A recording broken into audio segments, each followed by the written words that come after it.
gone too long. Anytime she goes away, I wonder this time where she's gone.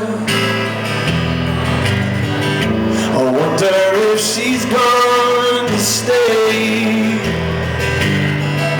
There ain't no sunshine when she's gone, and this house just ain't no home. Anytime she goes away,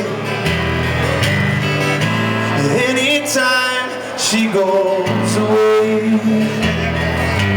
And I know, I know, I know, I know, I know, I know, I know, I know, I know, I know, I know, I know. Hey, I'll leave the young thing alone, but there ain't no sunshine when she's gone. Only darkness every day. There ain't no sunshine when she's gone, and this house just ain't no home. Anytime she goes.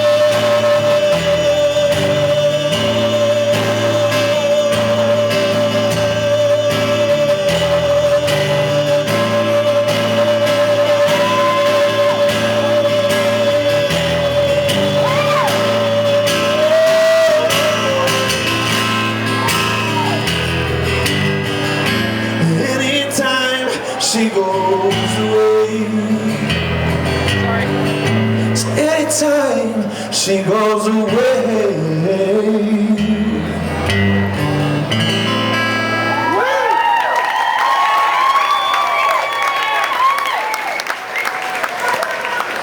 Thank you very much. Those of you just walking in, my name is Tyrone Wells. Thank you so much for listening. I appreciate it.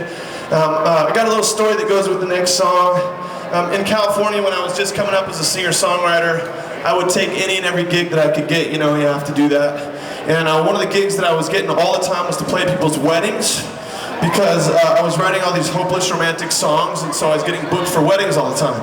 This one time I got a phone call, and I didn't recognize the area code. I pick up the phone, and this guy's like, "Is this Tyrone Wells?" And I'm like, "Yeah, this is Tyrone Wells. Who's this?" And this guy on the other end is like, "This is Eric." I'm like, "What's up, Eric?" And Eric's like, "I'm calling you from Utah." And I was like, "What's up, Eric from Utah?" And he said, "Check it out." He said, "You have this song that you wrote, and it's like me and my girlfriend. It's our song." And I'm like, "That's nice. Thanks for calling me from Utah to tell me that. That's cool." And he's like, "Yeah." He goes, "The real reason though I'm calling you is I thought it'd be awesome if you could play at my," and I thought for sure he was going to say my wedding, but he didn't. He goes, "I thought it'd be awesome if you could play at my proposal." And I went, "Wait, what did you just say?" He goes, "I thought it'd be awesome if you could play at my proposal." And I'm like, "I've never done that before. What exactly do you want me to do?" And he goes, "I just thought it'd be so cool, man, if like when I went down on my knee, if you like appeared and started playing." And I laughed too. I'm like, "Really?" He's like, "Yeah." So I'm like, we talk about it for a while longer. Finally, I'm like, "This is too weird and cool to pass up. I'm in. Let's do this thing." So he flies in from Utah to Southern California, and we stage this thing on the beach. There's a beach and a pier that goes out from the beach. It's called the Balboa Pier. And at the end of the pier is a restaurant called Ruby's. And so Eric's like, "Meet me on the pier." And I'm like, "All right." He's like, "Look for a guy in a suit." I'm like, "Okay, look for a tall bald guy with a guitar." He's like, "Cool." So we met on the pier, and he's like, "Okay, check it out, Tyrone. This is what's going to happen." We were both like nervous and excited. He's like, "Go hide in the Ruby's restaurant at the end of the pier, okay? And when I go down on my knee, you run out." I'm like, "Awesome, okay." So I go take my place in the pier, at the end of the pier in the Ruby's restaurant. He goes beyond the restaurant to the very end of the pier, and he's standing there waiting. And his girlfriend, her name is Deborah, and her parents are in on the whole thing. So she thinks that she's going to like a musical or a play or something, and they get there to Balboa, and her parents are like, "We're early for the show, so let's just take a stroll down the pier. It's a beautiful night." She's clueless, and she's like, "Yeah, that's cool." So they start walking down the pier. So the stage is totally set.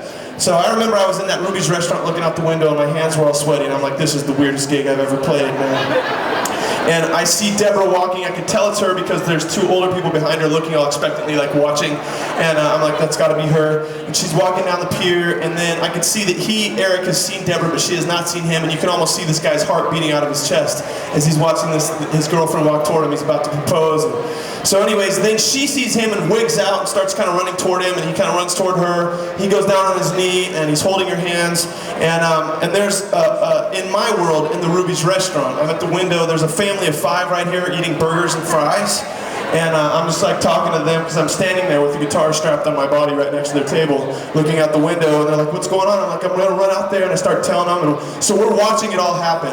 And I'm like, here she comes, that's her, okay, oh my gosh, he's on his knee, and we're watching, and I'm all transfixed in the moment, and I'm like, she looks like she's crying, this is so cool to be a part of this. And then I realized, I'm like, all this time has gone by, and I'm like, wait a second, I'm supposed to appear. And so I throw open the door, and I start sprinting towards them because I was worried I missed my moment. And I think Deborah was overwhelmed because it's like, why is Eric in a tux at the end of this pier, and then why is that tall bald guy like sprinting at me with the guitar? But I ran right up next to him, I started playing and trying to be calm and cool, and then she kind of mellowed out because it was their song after all, so she was cool. But the worst part about this story is that Deborah said no.